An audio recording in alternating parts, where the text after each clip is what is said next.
He was a young and vibrant pastor, loved by his community. Now robbery is being investigated as the motive behind the slaying of Reverend Clint Dobson. There were no signs of forced entry and no surveillance images were available. It's still all raising questions about church security. The 33's LP Phillips is live in Arlington with more.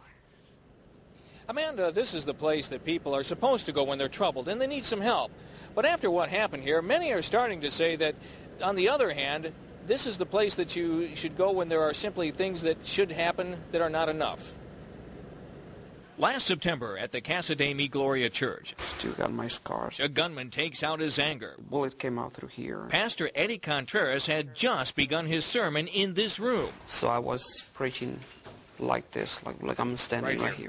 And you're preaching out that way? Yes. But as the man of God was talking, the gunman interrupted the word. He walked right straight to me and started screaming obscenities and, crazy things, and that's how it happened. He shot me. You can still see the scars on the pastor's hands, in his cheek, and around his neck, where doctors had to work to save his life.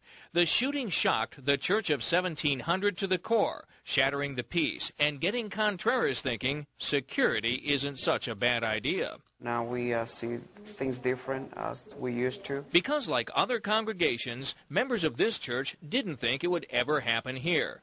Neither did members of the Wedgwood Baptist Church when a gunman opened fire in September of 1999, leaving carnage of 7 dead, another 7 injured. Other violence against churches is more common than you may realize. You get up every morning and sign on to a blog, and you see how many different things that happen in churches? Oh, I guarantee you. Look, this morning alone, I think we had at least 8 different incidents that happened in churches alone. Nationwide? Nationwide. Retired Dallas cop Dwayne Bishop has made a career out of protecting churches. St. John's in Grand Prairie is one of his clients.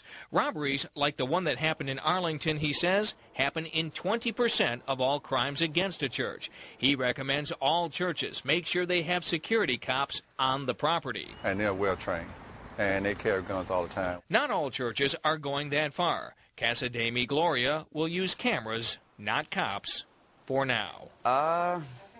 We haven't talked about that yet, and I hope we cannot get that far, but it's something that we might consider. And consider this a sign of the times. The Richardson Police Department will this month hold a faith-based crime prevention seminar for church members. If you don't think they're well attended, listen to this. Last year, they drew 160 different church organizations. Reporting live in Arlington, LP Phillips, the 33 News.